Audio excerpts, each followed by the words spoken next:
यदि आपका बीपी ज्यादा रहता है तो सोचिए मत, तुरंत अपने लीवर को साफ कीजिए।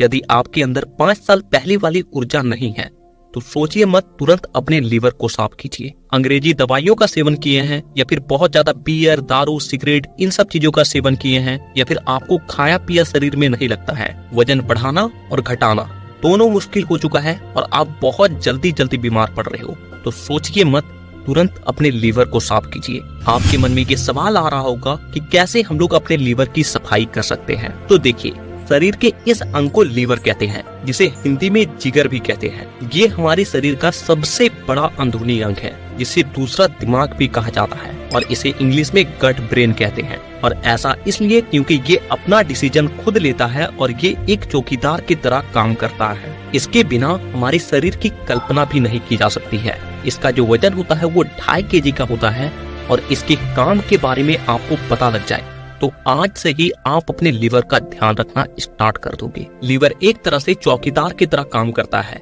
जैसे ही हम लोग कुछ खाते हैं तो वो मुंह के जरिए होकर आहार नली में जाती है, आहार नली से अमाशय में, अमाशय से छोटी आंत में, और छोटी आंत से हमारे लीवर में जाती है। इन 4 चरणों को आप ध्यान से देखिए। भोजन जब छोटी आंत में पहुंचती है तो छोटी आंत उस भोजन का पाचन करके उस भोजन में जितने भी पोषक तत्व होते हैं उन सबको खींचकर खून में भेजती है, और खून के जरिए वो पोषक तत्व हमारे लीवर तक पहुंचती है, ताकि लीवर उनमें से खराब और अननोन चीजों को बाहर कर सके। लीवर का मैकेनिज्म इतना ज्यादा तगड़ा होता है कि जब भी कोई पोषक तत्व या फिर कोई भी अननोन चीज लीवर तक पहुंचती है तो लीवर उसे अपने डीएनए से मैच करवाती है कि जो चीज आई हुई है क्या उसे हम जानते हैं, क्या वो हमारी फैमिलियर है, और तभी जाके उसे हार्ट तक भेजती है, अन्यथा वो वहीं से बाहर कर देती है। जैसे कि मान लीजिए कि आपने कोई हरी सब्जी खाया, तो अगर लीवर इन हरी सब्जियों को पहले से जानता है या फिर इसमें कोई ऐसे पोषक तत्व है जो कि हमारे शरीर में काम आने वाली है, तब तो इसका स्वागत है, लीवर इसको वहाँ एंट्री दे देगा। लेकिन वहीं पर अगर आप कोई एलोपैथी दवाई खाते हो या फिर कोई अंग्रेजी दवाई खाते हो या फिर कोई सप्लीमेंट लेते हो तो उसके साथ ऐसा नहीं होता। जब वो छोटी आंत से लीवर तक पहुँचती है तो लीवर वही करेगा जो उसका काम है, क्योंकि लीवर एक चौकीदार है, और इसीलिए वो डीएनए से उस दवाई को मैच करवाएगी कि जो चीज आ रही है क्या वो उसे जानता भी है या फिर कोई जीवाणु कीटाणु उसके पास आ गया है। इसलिए वो पता करता है कि वो दवाई उसके साथ कितना फैमिलियर है। अगर उस दवाई की कोई भी आइडेंटिटी हमारे लीवर को नहीं मिलता तो वो उसे एक्सेप्ट नहीं करती है और मल के रूप में शरीर से बाहर निकाल देती है, और ऐसी स्थिति में दवाई जरा सा भी काम नहीं करता। और जब हम लोग डॉक्टर के पास जाते हैं तो डॉक्टर को तो ये पता होता है कि क्यों हुआ है, और इसीलिए इस बार डॉक्टर उस दवाई को और ज्यादा हाई पावर करके देता है। यानी कि पहले मान लीजिए वो 200 mg का दिया था तो अब उसी दवाई को आपको 500 mg करके देगा।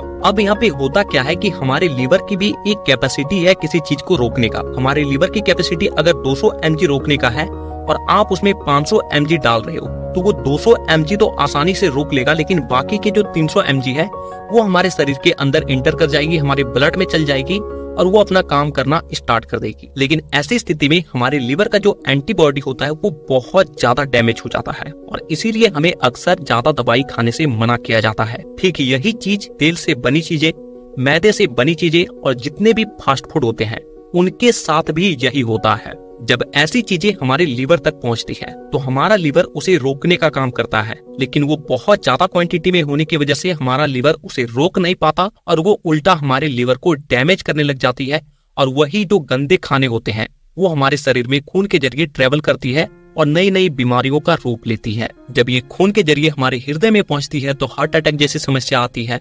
जब हमारी स्किन में पहुंचती है तो दांत खाद, खुजली, एक्ने, पिंपल्स आते हैं। गठिया में जाकर जमा होता है तो घुटने में दर्द। इसके अलावा तरह तरह की बीमारियां केवल हमारे शरीर में गंदगी की फैलने की वजह से होती है। अब आप में से बहुत से लोग ये कह सकते हैं कि हम लोग तो इतने लंबे समय से दवाई खा रहे हैं तो दवाई तो हमें ठीक करता है, दवाई कहाँ हमारे लीवर को डैमेज कर रहा है। तो आपको ये जानकर हैरानी होगी कि हमारे शरीर में एकमात्र लीवर ही ऐसा अंग है जो अपने आप को रीग्रोथ कर सकता है। यानी कि अगर आपका लीवर आधा काट दिया जाए तो कुछ महीने 6 महीने में वो लीवर जितना पहले था उतना ही आ जाएगा। ठीक उसी तरीके से जिस तरीके से अगर क्रिकेट के पूंछ को काट दिया जाए तो वो दोबारा से आ जाती है, उसी तरह हमारा लीवर भी ग्रो करता है। साथ ही हमारा लीवर 80 से 90% तक जब तक पूरी तरीके से सड़ गल ना जाए, पूरा खराब ना हो जाए, तब तक आपको लीवर खराब होने का एक भी सिम्टम देखने को नहीं मिलेगा, चाहे आप लाख तरह का जांच क्यों ना करवा लें। और इसीलिए हमें समय समय पर अपने लीवर की सफाई करती रहनी चाहिए। यहाँ तक हमारा आयुर्वेदा भी यही कहता है कि अगर आप दवाई पे दवाई खाए जा रहे हो और दवाई खाते खाते आपका 8 से 12 हफ्ते तक गुजर चुका है,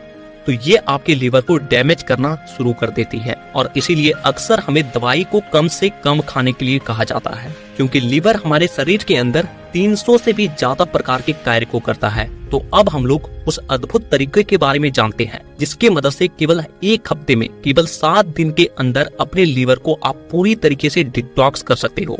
उसमें जितनी भी गंदगी है उसे आप खींचकर मल के रूप में बाहर कर दोगे और आपका लीवर पहले जैसा था वैसा हो जाएगा। तो इस चीज को करने के लिए आपको एक मीडियम साइज का कागजी नींबू लेना है। ध्यान रहे कि वो नींबू पूरी तरीके से पका हो और उस नींबू को आपको पहले 2 हिस्से में काटना है और फिर उसे बीच से कुछ इस तरीके से 4 हिस्से में बांट देना है। लेकिन ध्यान रहे कि वो आपस में जुड़ा रहे। और फिर आपको इन 4 चीजों का पाउडर बना लेना है। सबसे पहला मिश्री का पाउडर, दूसरा काला नमक का पाउडर, तीसरा सौंठ का पाउडर और चौथा काली मिर्च का पाउडर। और इन तीनों पाउडर को आपको चम्मच या फिर चाकू के हेल्प से कुछ इस तरीके से आपको नींबू के अंदर डाल देना है चारों साइड से। और फिर आपको आपस में इन दोनों नींबू को कुछ इस तरीके से सटा लेना है और रात का भोजन करने के बाद इन दोनों नींबू को गर्म तवे में अच्छे तरीके से आपको रख के सेकना है, ताकि ये पूरी तरीके से गर्म हो जाए और इसमें जो भी आपने डाला है वो पूरी तरीके से उसमें मिल जाए। और सोने से पहले इसे आपको अच्छे तरीके से चूस चूस कर खा जाना है दोनों टुकड़ों को। और अंत में आपको 1 गिलास पानी पी लेना है। इस चीज को करते वक्त आप एक बात का ध्यान रखें कि जिस दिन भी आप इसे करें उस दिन आप रात्रि का भोजन एकदम लाइट रखें या फिर भोजन ना करें। इसके अलावा जिस रात्रि को आप इसे करोगे उसके दूसरे दिन आपको सुबह पहले 1.5 से 2 लीटर आपको पानी पीना है खाली पेट, और फिर सोच के लिए आप चले जाएं। इसके बाद आपको पूरा दिन किसी भी तरह का अनाज का सेवन नहीं करना है। आप फल खा सकते हो, सब्जी, हरी सब्जी खा सकते हो, सलाद खा सकते हो। इसके अलावा आप फ्रूट के जूस पी सकते हो। उस दिन किसी भी तरह का आपको तेल से बनी चीजें, मैदे से बनी चीजें, फास्ट फूड, पैकेट बंद चीजें या फिर जिसमें कलर डाले होते हैं, ऐसी चीजों का सेवन एकदम नहीं करना है। इस चीज को आप हफ्ते में केवल 2 दिन करें और फिर महीने भर करके 3 महीने के लिए आप छोड़ दें और फिर 3 महीने के बाद आप 1 महीने फिर करें। आपका लीवर 18 साल के युवा की तरह एकदम यंग हो जाएगा। आप जो खाओगे उसका कण-कण पचेगा और कण-कण आपके शरीर में लगेगी। आपके शरीर का जो ऊर्जा है, जो शक्ति है, जो ताकत है, वो पहले के मुकाबले कई गुना ज्यादा बढ़ जाएगी। साथ ही साथ आपके पेट में दर्द, मुंह में जायका, लीवर का कठोर होना, पुराना मलेरिया, बुखार, दारू से होने वाली लीवर में खराबी, मीठापन बढ़ जाना और लीवर पैचिस, इन सभी समस्या को ये खत्म करती है। तो अगर आप हफ्ते में 2 दिन नहीं कर सकते तो अगर आप 1 दिन भी करते हो तो ये आपको बहुत फायदा पहुंचाएगी। तो वीडियो देखने के लिए दिल से धन्यवाद। तो अगर आप इसी तरह के हेल्थ और फिटनेस रिलेटेड वीडियोस को देखना चाहते हो तो आज ही चैनल को सब्सक्राइब करके बेल आइकन को दबाना बिल्कुल भी ना भूलें।